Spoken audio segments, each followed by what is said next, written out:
Welcome to the first day of Stareable Fest 2022.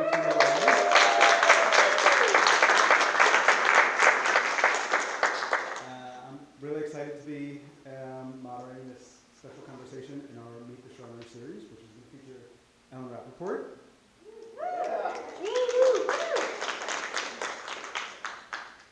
So Stareable Fest is the premier annual indie TV and web series festival in the U.S., the new home for digital creative talent in the TV industry. We honor the year's best content and provide a space for the next generation of creators to connect with industry executives, grow their network, learn new skills, and build community. Stareable Fest is presented by Dell Technologies with NVIDIA and Intel, making workstation and modern solutions purpose-built for creators like you. Stareable Fest LA is held in partnership with XRM Media Studios, the incredible venue we're currently at.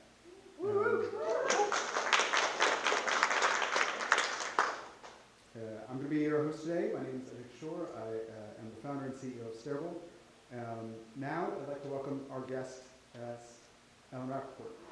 She is the creator, executive producer, and showrunner for the upcoming for the current HBO Max show MINX, which Paul Feig is producing. Previously, Ellen co-wrote the screenplay for Paramount's feature Clifford the Big Red Dog, as well as Netflix's Desperados.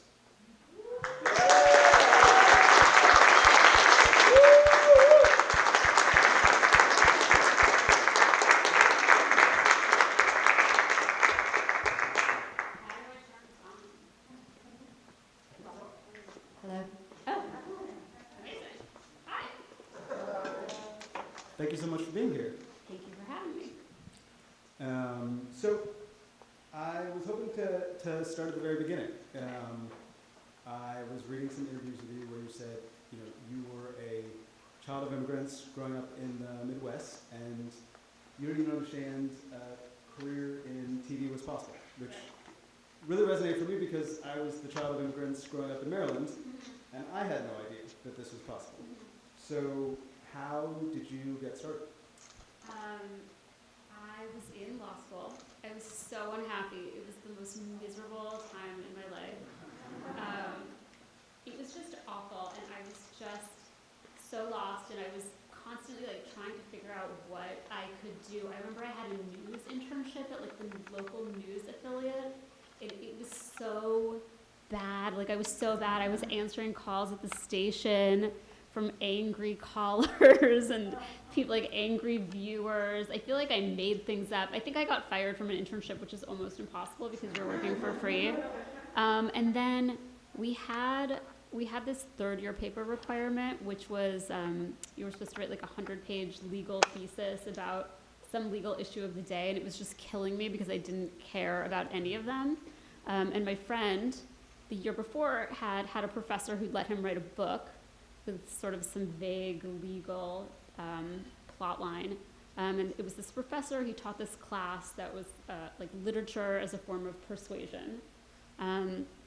Probably an unhappy lawyer as well. And so he let me write a courtroom drama, which was terrible, but I got an A and I just started writing that way. It was kind of I needed permission to have a reason to write something, almost. Does that make sense? What was the courtroom drama about? I have no idea. I swear to God, I truly don't remember. It was the lawyer had killed somebody, but then took the case, and I don't fucking know. Sorry. Oh, this is being filmed. Cool. It was really bad. I got an A though. And did you think about continuing in writing legal dramas? No. I mean, it's huge, right? Dick Wolf will be around when we're all gone. Yeah, I think it just takes a specific kind of brain, and I don't have that. It was crystal clear after I wrote that that's just not how my mind operated, and I didn't have the capacity for it. And it was too funny. The script was supposed to be about murder, but it just kept coming out of comedy. So, I couldn't do it. I'm sure there's some form of, a funny legal show that I could have done. So you write that, then what comes next? I just started writing, just screenplays on the side. I was working at my corporate lawyer job. I was doing a very bad job, but I was doing a great job of writing. And yeah, I literally remember, I feel like I exuded a lot of like confidence and can-do spirit, and so they just thought I was doing okay. And at one point, somebody just decided to check my work, remember? And they were like, wait a minute, you've produced so many documents that are privileged. And I was like, they're in Dutch. Like, how would anybody expect me to do anything? I'm a first-year lawyer. So I was very bad at that as well. I just started writing on the side. I had a friend whose friend was an assistant at an agency, and that friend passed my script along, and that agent signed me. And then, yeah, it's like a tale of connections. And and then my first screenplay I sold because my friend, another friend who was a lawyer with me, had moved back to Los Angeles, which is where she came from, and her husband was an executive. And he saw her reading a script and laughing in bed and asked her what it was, and then he asked to read it, and then he bought it. So I feel like these are not inspiring stories. It's like, No, they are. This is how it works, right? I think so. I think not anymore. I think the process is a lot different now. You know, social media, for all its ills, has given people an opportunity that they didn't have before. Yeah, for sure. But it's still, I think, about like how do you get your script, how do you get your project to the right person, Right. so that they're laughing maniacally in bed, and then, you know, someone asks them why they're laughing like that. Everyone needs a lucky break of some sort. Right. Yeah. So did that first movie get made? No, it also wasn't very good. It's just it had a unique voice, I think, but I don't think the structure was there. And then, yeah, that's kind of how it all started. And, you know, I worked in TV, I worked in features. Did you, after you sold the feature, did you quit your legal job? I tried to get them to give me a sabbatical, and they said no, and so then I quit. But I was always pretty risk averse, so I was like, well, I'll just do it, and I can come back in a year if it doesn't work out. But you know what? I think that they just took so long to decide that it was easier to quit. So then I was out here for a while, and then I decided to move out here. I was out here working on the script with the director, and that was great. They like flew me out, put me up. I feel like that never would happen now. And so that movie doesn't move forward. And then how do you think about like what comes next? Like how do you start to create a track record, or, you know, like some consistency, especially for someone who's, you know, risk averse and right.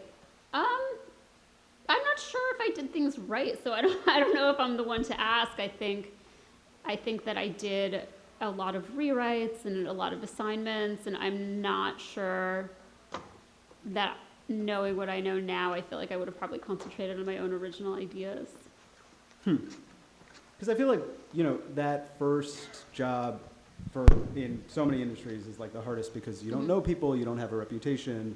So it feels, you know, potentially credible or believable that, you know, doing rewrites like is a way to kind of create a network and, you know, open up new doors for yourself. That's fair, but I think you're taking people's broken ideas and trying to fix them.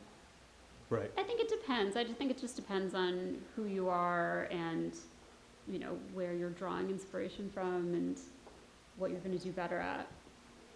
So if you were to do it all over again, you would? I think I would probably just concentrate more on, you know, I think there's like a whole world of going up for writing assignments that I would have excused myself from, because it's just like a lot of unpaid work to get or not get a job, and then you don't own it. Right. So I think I would be doing what you all are doing, which is, you know, if I were trying to do something now, I would be creating my own content and trying to sell it that way, rather than trying to like kind of back end into somebody else's thing that they want. So that's a good segue. Like, how did Minx come about? Like, where did the idea come from? How did you start developing the show? Minx came about because I read an article about one of these magazines. I think it was Playgirl. And it was just kind of like an overview of what it was like to work at these magazines in the 70s. And, you know, it was about what I didn't realize, even though I'd seen the magazines very briefly, no, really. I don't think, okay, fine. What I didn't realize is that they were feminist magazines and that they were run by feminists and pornographers together. And it just immediately struck me as a great idea for a workplace comedy.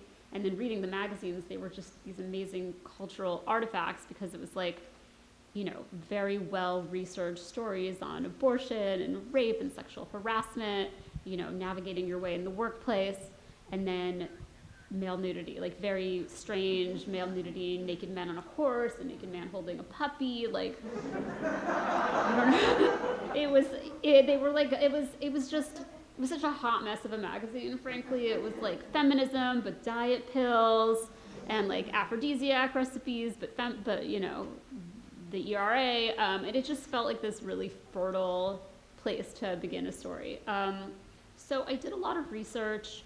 I quickly realized, I think, that the actual people at like Playgirl and Viva were not good people to write about because they were not clean characters. You know, like Playgirl was started by a nightclub owner and who hired a bunch of women at first to kind of put a sheen on it, which I thought was an interesting story, but it felt like there was just a better way to do it, and we would just have so much more leeway if I just made things up and was like lightly inspired by. I was at an agency at the time, CAA, that set me up with a lot of their pods, their producers with the overall deals. They didn't have great comedy people for the most part, so it was like, Jerry Bruckheimer would like to do your feminist show. So I ended up calling a woman named Jessie Henderson, who was running Paul Feig's company, and I knew her. I guess this actually totally proves your point. I knew her because we had developed a script together when she was at Churnin, so I take back everything I said. And so she brought me into Paul. Paul really liked the idea, and then we went out. We pitched it to Lionsgate, where they had just signed a deal. Lionsgate wanted to do it, and then we went out and pitched it to everyone. So you immediately knew that you wanted to structure the show as this workplace comedy? I knew that it was a workplace comedy. I didn't know the specifics. It took a little while, and I did a lot of research just into, like, I just didn't even understand how a magazine was distributed and published, and it's kind of hard to find that information out. So I did research on that. I tried to research kind of early feminism to educate myself more. So it took a minute. And where, kind of like, what level of development had happened at kind of each step of that process? Like when you take it to Paul Feig? When I took it to Paul, it was more of a notion than a pitch, I think. And I was like, I kind of wanted a partner on it to explain the marketplace and like whether they thought it worked better as a half hour or an hour. So it was very much, but it was like a long thing, but it was like, this is kind of what I'm thinking. When we took it into Lionsgate, it was a full pitch. And then I don't remember if they had notes. I'm sure they did. And when we took it to the networks, it was like a fully realized pitch. And I mean, folks here are super interested in like, what does it actually mean to pitch your project? So when you say it's a full pitch to take it to Lionsgate, like what is that specific? Sorry. I just think it depends on the project, and I think it depends, like how serialized it is, and is it a drama or is it a comedy? I believe for this, I mean, I know some people would will pitch out an entire pilot story as a way to introduce the characters and the world, and then we'll kind of take you through it, and then we'll take you through, 5 seasons. I did not do that. I pitched a few scenes so they could get the sense. I pitched out all the characters and what their story arcs would be that I thought over the course of the season, and gave episode ideas kind of to give you an idea of it. But it was really mostly about the relationship with Doug and Joyce, and also just educating them about like the actual magazines and how, in my mind, I pitched, I just tried to center it in a way that they would understand. So it was like I said, magazines were the apps of the 70s. Like everyone was doing it. Everyone thought they could start one, or it was like the dot-com bubble of the 90s where everyone had an idea and they needed financing, and it was like, you know, a game to see who could get theirs out first, and there was competition, and also just tried to position what a magazine meant in the 70s. And I think I said it was just a way of having a real platform, so it was like the equivalent of having a streaming show, frankly, and also a way to define yourself to people, where, you know, you would have like your Playgirl or your Viva on the table, and then people knew you were kind of cool. Like, you know, I mean, we do it now. It's like you would think differently of me if I told you my favorite show was Young Sheldon versus whether I said it was Euphoria. For sure, yeah. Would you bring like a magazine into I brought so many magazines. Yes, thank you for reminding me. I brought the magazines because what I thought was really interesting about the magazines was that all the stories on the covers seemed like stuff that would be in a magazine now. And so I felt like it was a way to kind of show them that the show would be dealing with modern issues and wouldn't feel like an artifact from the 70s. And so, yeah, I brought them all. I urged each one. And then, you know, they would immediately flip through to the centerfolds, which were just so funny. And then I would like immediately, you know, at the end, I would make everyone take one, every executive take one. And I was like, what problem are you having? Like, it's probably covered in the magazine. And then each one would take it home. And so we pitched it to so many places. I gave away so much porn. And you think, I've seen interviews where you've talked about, you know, those issues, the reproductive rights, maternity leave, abortion, they're still so top of mind. Do you think that like political component of the show made it more appealing in pitching it out? Or was it something that where you had to like kind of keep it at arm's length? No, I think, it definitely made it more appealing to HBO, to Sarah Aubrey. I think she really responded to that. I think most people responded to that. I think we were at a time, you know, we were kind of pitching it right after Me Too exploded. And I think people were hungry for stories that had to do with feminism but weren't necessarily didactic. And I remember talking about this thing in the pitch where I had recently been invited to a Men Are Canceled party. And I was like, I'm married and I have a son, and like I don't want men to be canceled personally, and like also I don't hate men, and I was like, it feels like we're getting to a weird place, and I feel like this show would be the antidote for that, because I think like everyone needs to slow your roll a little bit and like, you know, let's talk about those kinds of issues but make it more nuanced. As part of this project, you are the showrunner. Yes. It's obviously, you know, a goal for a lot of the people in the room to be a showrunner, but it's also not necessarily guaranteed, right? Right. Even if you create the project. So how did you think about making that transition? How do you feel like you position yourself in order for that to be possible?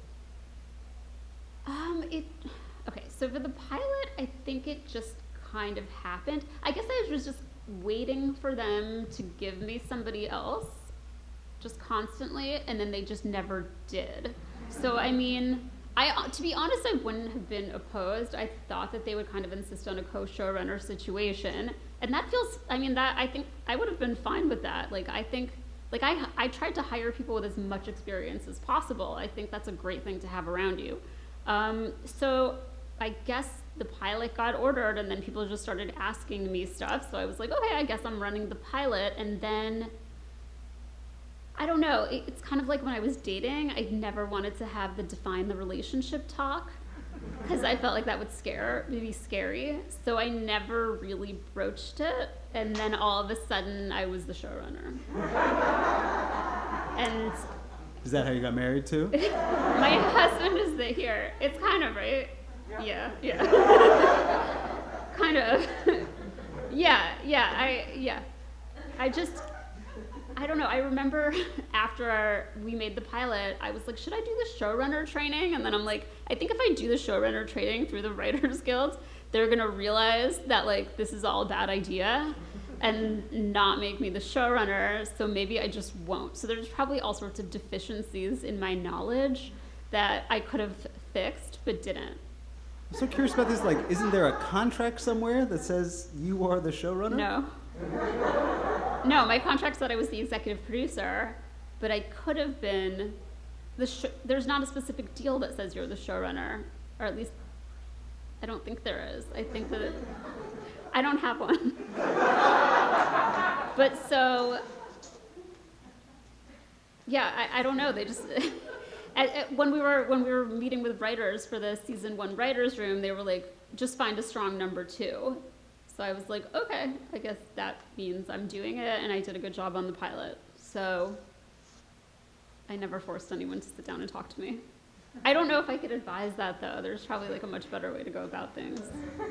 I don't know. I mean, I think a lot of it, that idea of like faking it until you make it, is what a lot of people end up doing until it, feels real. And yeah.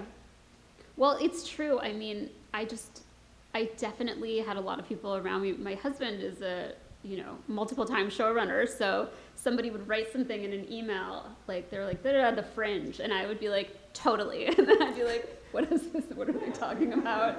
And he would tell me, and then I would be like, this is my opinion. Or like I would Google it, or I would ask a friend of mine who was a showrunner. I just didn't want to sound stupid. So one thing I read about your showrunning style, this quote, you just don't want a hat on a hat.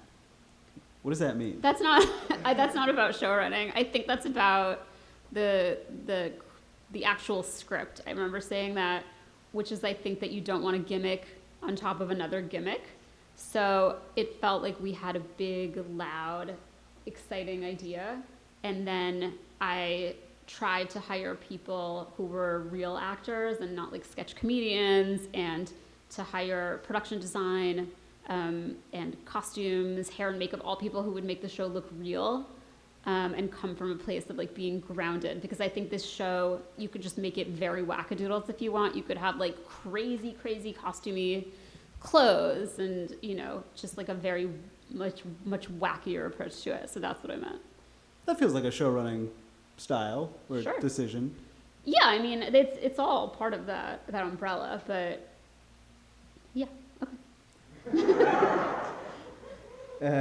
So I wanted to ask about the male frontal nudity in the show. Yes. There's quite a bit of it. Yes. I wasn't sure if it was notable, and then I found a New York Times article entirely about the male frontal nudity, so I was like, oh, well, it's pretty notable. Yeah. What was your decision-making process around that? How did you decide that was important? Were there notes about that? Was there pushback? Well, once we got to HBO Max, we just, again, never talked about it at TNT, and I was like, I'm sure we'll just figure it out. We never had a conversation about it. It was like we were just doing it, and once we were shooting, or once we were in prep, I just kept waiting for someone to stop me and be like, oh, wait, like you're gonna show 40 penises on TV, are you? And just no one stopped me. I feel like you're getting like my entire strategy, which is just to like not talk about it and just do it. I think, what's that quote, like, better to seek forgiveness than ask permission? Right, so I never really asked, like, by the way, are you okay with me doing a penis montage? It was in the first script. No one ever gave me a note about it. So I was like, okay, I guess we're just doing this. Was it actually, was 40 the official number? No, I can't remember. I think it was more like 20. I tried, but like at a certain point where you just run out of money. There were so many that I would have had, because I really wanted like every group covered. I wanted like an old guy, I wanted like a young guy, I wanted like every race, I wanted foreskin, I wanted like, there was like this guy, like just like a very, very, very hairy man, like one of the hairiest, and it was like, the line producer cut me off. I know.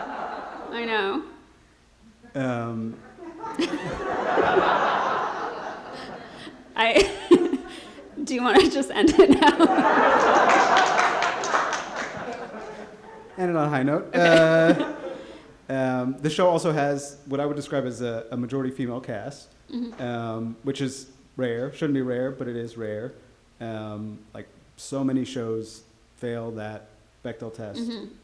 How did you, why do you think that so many projects fail that? I think that so many projects fail it because people can't conceive that women talk about anything other than their relationships. I mean, I think it's funny that you mentioned the Bechdel test, because we always joked in the writer's room that we were failing the Bechdel test if the Bechdel test was for Minx magazine, because I feel like in every conversation they're talking about it. They're always talking about work. Like, even when they're talking about romance, they're talking about work. So I don't know. I think it's a failure of imagination, I guess. And do you feel like, what am I trying to ask? I feel like I lost you with the 20 penises. I just wish that I had written more jokes about it, I guess is how I kind of look back on it. I've seen you give this quote that I saw unlikable women, not because they're monsters, but because they lack self-awareness and are often entitled. And I was thinking about how, we had this notable era of shitty men on TV, right? These amazing TV shows, Mad Men, Breaking Bad, The Sopranos. Do you feel like we're entering into this era of unlikable women on TV? I think we've been in it. I think Fleabag, Dead to Me, Dropout, like, we're there. I think it's happening. And I think it's a result of having, female creators, frankly, who can envision women as three-dimensional characters, and more female executives who are open to having female characters who don't have to be nice. That makes perfect sense. I think we want to open it up for questions. Other people in the audience? For your pitch, you said that you didn't actually have a script written, and No. it came a little bit later. Did you have like a full outline of the pilot episode, or you were just still kind of winging it? I don't think you need a script to pitch, or at least I didn't at the time. And I don't think you need an outline of the full pilot episode. I don't like to walk people through the beats of the pilot. I just think it's not a fun way to pitch. So I think I pitched through Doug and Joyce meeting at the convention, basically. And then I kind of I don't think the show is like necessarily plot driven. I think it's character driven. And I think for a comedy, it's really more important to talk about the characters and their relationships and how they interact and like what's going to happen to them over the course of the season, rather than like, she goes home and her boyfriend's mad that she was late. Like, I don't know how to make that interesting. So I think like I had, I didn't sit, also like, I don't want to write a script necessarily that I'm trying to sell without knowing who I'm writing it for. And I hate the pitching process, but I like the pitching process because as I'm doing it, I'm like, oh, this isn't working, this is getting a laugh. Like, it's kind of like honing and refining it by having to talk about it for so long. And then, I just like want people's feedback. Like, I think it's helpful. It's like how stand-ups write on stage. Yeah, kind of.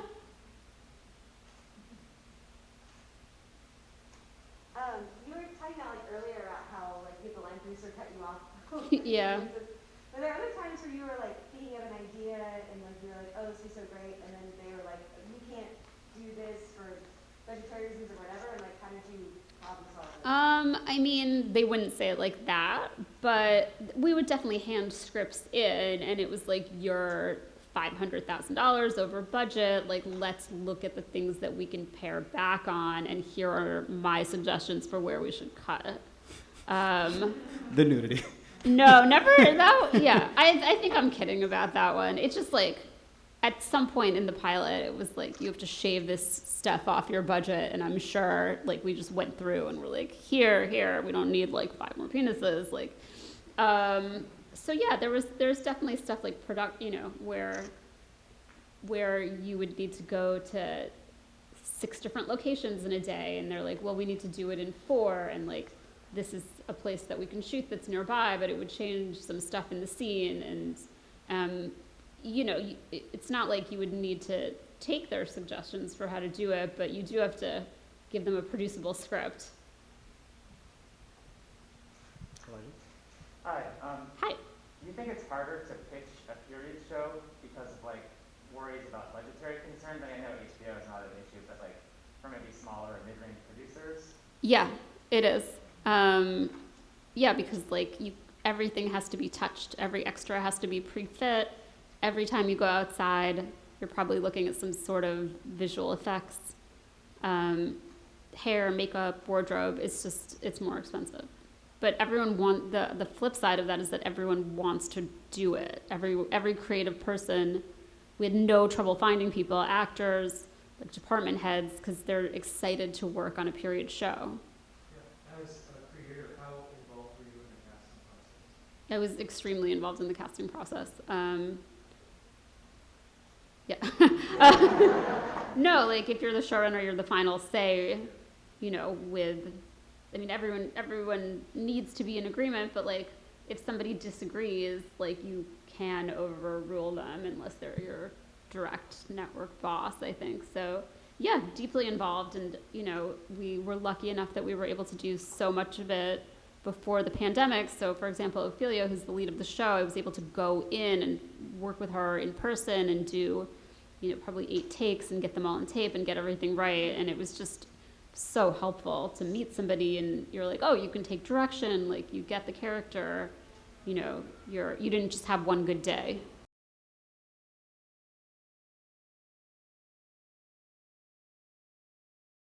I think that we did. It's like a fine line between kind of making fun a little bit of some of the lameness within second wave feminism. Like it is very much white lady feminism.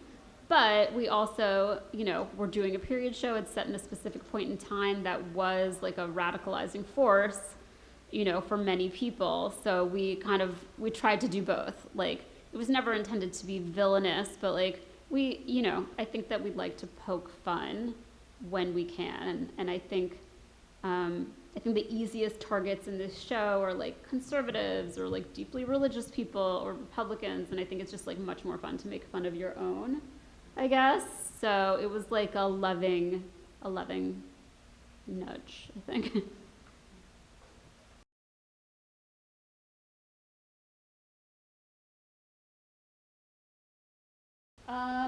So we shot the pilot, they liked the pilot, and they asked us for a format document that was really like the arcs of the characters over the season.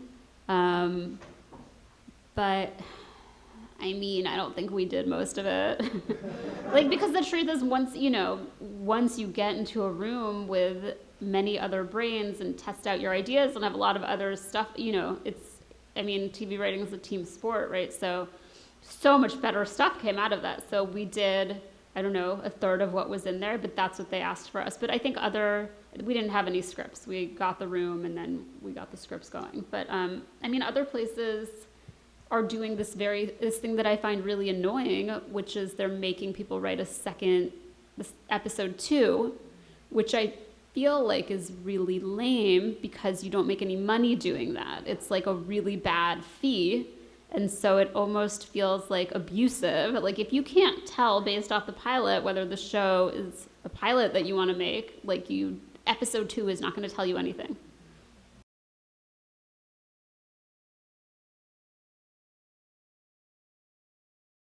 I think it's important actually to find your way into a story, and I do think people want to know what your connection to it is. So I did talk about how I felt like my journey as an overeducated lawyer coming into entertainment was basically like Joyce's entry into porn. And it is a fair comparison, and it was really how I found my way into it. And so I think that's like a very much a broadcast sitcom-y thing. But if you can figure out a way to speak about that and to thread it in, I think it is helpful to people. Why do you think broadcast is looking for that? I don't know if they're still looking for it. It's been a long time since I pitched a broadcast show, but I think at the time they felt like we're not buying this one story, we're buying a creator. And so we want to know that you have enough material to generate 100 episodes of this. And so if you say it's based on your own personal experience, then they feel like there's like a deep well and a reservoir. That makes sense. Linda? Hi. I'm curious to know how you keep your stamina up. You shared that you were pitching and you got no's and you kept pitching? How did you keep your fate or your positive vibes up during this process until ending up at HBO? I don't know. That's a great question. I think I was just deluded, and I was like, I feel like someone's gonna buy it. I don't know. I thought it was a really good idea, and I felt like it was gonna be fine. But I guess I kind of was deluded. It never really crossed my mind, even on like pitch number 13. I was like, there's got to be other places.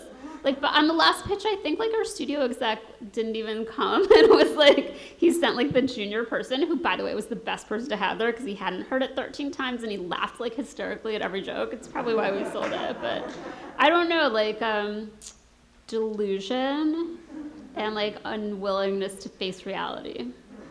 Well, it feels like a common theme is kind of not asking for permission and like, I don't know, what I heard when you were describing kind of how you've built your career is like this willingness to kind of barrel forward and see what's possible. And I think a lot of times just being willing to not give up like creates new opportunities because time just opens new doors.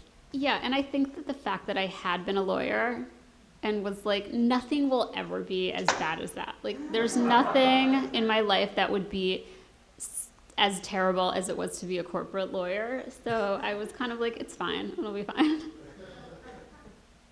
other questions?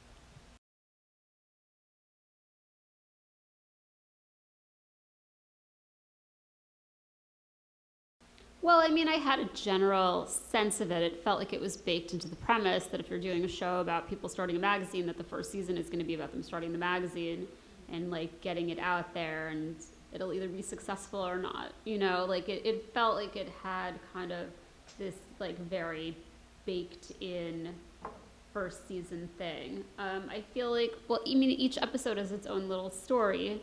So it felt like it would have been overwhelming to try to think about like all 10 episodes and where it was going. And I think it was just easier for me to think about, you know, how I would get her to stay there, and what we needed to show in that first episode to kind of fulfill the promise of what we were offering. I was like, obviously we need, you know, a centerfold shoot, like that's the show. And so I think for the next, you know, 9 episodes, I mean, that's a lot of plot after. And so it took me and six other writers at least 6 weeks to sit there and break out the first season to the point that we were able to pitch it to HBO Max, and we never had the finale. So I don't think my brain would let me come up with 10 episodes. But that said, now that you mention it, I do feel like I pitched them the first season very, very loosely in the pitch and like how I saw the ending, and it was very different from what we ended up doing. But I think like everyone recognizes that things will change once you cast it, once you shoot it, once you get the tone right. Like, once you have lots of people, lots of minds on it, that it will like change and improve and get better. I think that they want to know that you have an ending and like, you know, at least like tonally are on the same page. Ada?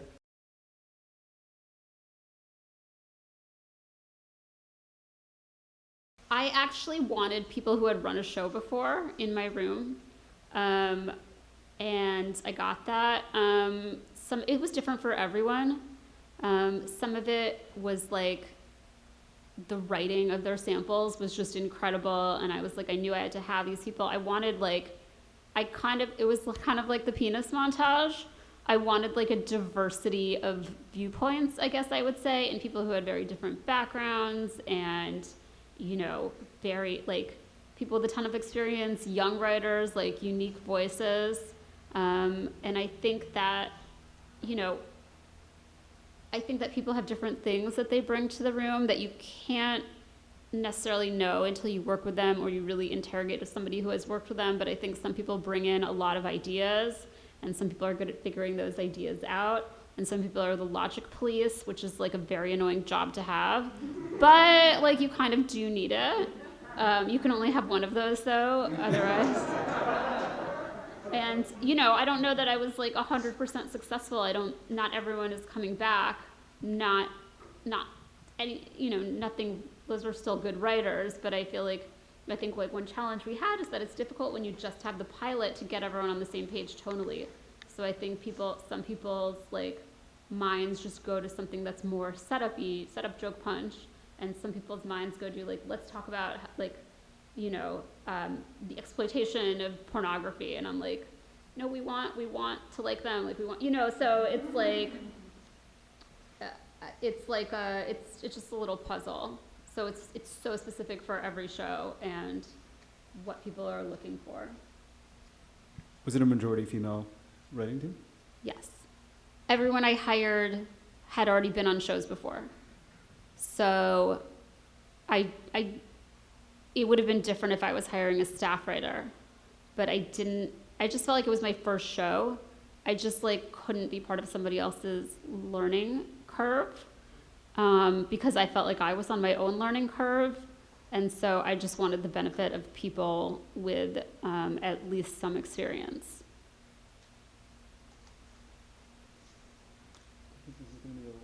This is going to be the last question. Yes, you. The tone is incredible. Thank you. The consistency of the tone. Such a good job. Thank you. What do you feel like how do you feel like you keep that tone where it is on the show? I feel like that's my primary job, to be honest. Like, the job isn't writing individual episodes or coming up with jokes. Like, the job is to kind of be the keeper of the tone of the show. And so it was just, it was so nice to have shot the pilot and to have locked that down. And so I think it was just always something that was in the back of my head, and I felt like if the story was veering into territory that wasn't appropriate for our show, to kind of be the one to gently pull us away from the brink. But I think like that is your job, is like the keeper of the show, along with the director and the pilot too. How do you like formalize that tone so you can share it with the kind of broader team of the show? Like, what is that? Does that exist, or is it something where we have not really. I mean, the pilot was kind of us figuring out the tone, but like the director that we hired, we said what we wanted it to feel like. Like, we were like, we didn't want it to be too dark. We wanted you to feel good at the end. We named other movies and TV shows that we felt like were sort of tonal matches.